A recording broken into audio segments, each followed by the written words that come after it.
Now, you're on page 1 of the Daily Telegraph today. Great story with the federal government's infrastructure razor gang targeting bridges and highways and train lines. Are they really going to blow up these projects, do you think?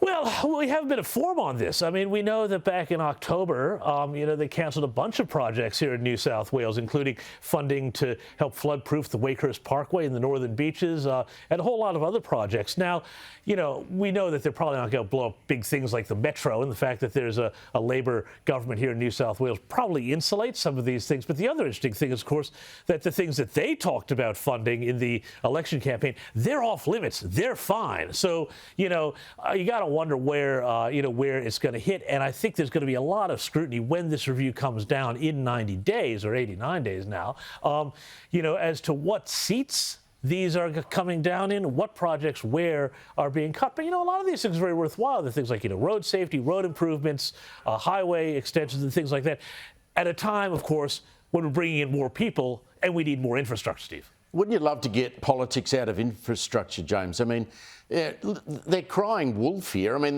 they're saying that the previous mob, the coalition government under Scott Morrison, were pork barrelling every seat round the country and building,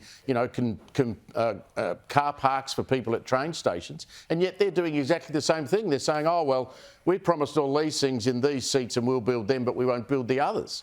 Well, yeah, but I mean, look, at a certain point, though, you do have to say that we do want a system where there is ministerial discretion and where we don't leave everything off to the bureaucrats and the technocrats, because that way lies madness. But, at the same time, you're right.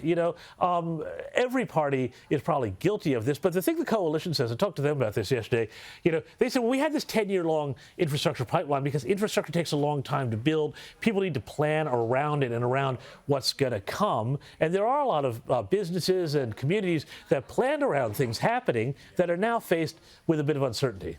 Speaking about madness, I mean, I've a couple of times been down and have a look at this drug injecting facility in suburban Melbourne in Richmond. They built it next to a primary school. Can you believe how dumb that is? Unbelievable. They've now got overdoses. People are dying in school playgrounds. I went down there about a year ago and it took me 5 minutes to find a bloke about a block away shooting up in the gutter near that school.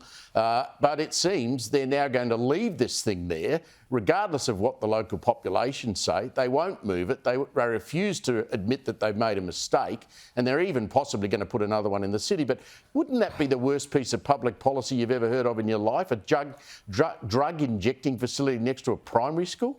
Well, I mean, it's just horrendous, and I can't imagine. I don't know how Dan Andrews, frankly, gets away with this sort of stuff. Because, of course, this is just a real sort of pointy piece of policy that you see across the entire spectrum of socialist left policies, which is to punish normal people, middle-class people, to say, hey, screw you and your bourgeois lives. We're going to put an injecting room next to your school on the same street as your nice houses, and this is what you get for being normal, responsible people and paying your taxes. You get drug users nodding off outside your house where your kids have to step over them to get to school. It is an absolute disgrace, and it is one of the many, many sins of the Andrews government. Absolutely stupid. I mean, when you look at the drug facility in Sydney, it's in Darlinghurst Road, the middle of the cross, at the grotty end of the cross. I mean, if you have to have one of these things, that's the sort of place you put it.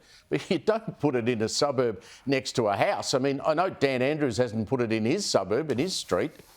Yeah, no, and I mean, but the other thing, too, is, the conversation that you got to have about hard drug use in this country, too. I mean, you encourage what you want more of. And when you do something like this and you have a situation where there's a place where you say the law does not apply, because of, out of the kindness of your heart, well, what are you doing? You're saying the law doesn't really apply anywhere, or that it's very loose in a gray area. And, oh, you've got troubles and that's why you're a drug addict. Well, I'm sorry, countries that go really hard on this stuff don't have problems with injecting rooms next to schools. Yeah, and just finally, the Greens, by the way, what they want to do is allow children to actually use that injecting facility. And when you're in there, it's not just heroin, you can actually take ice as well. It's just madness. James, always a pleasure to catch up with you, my friend. Talk again soon.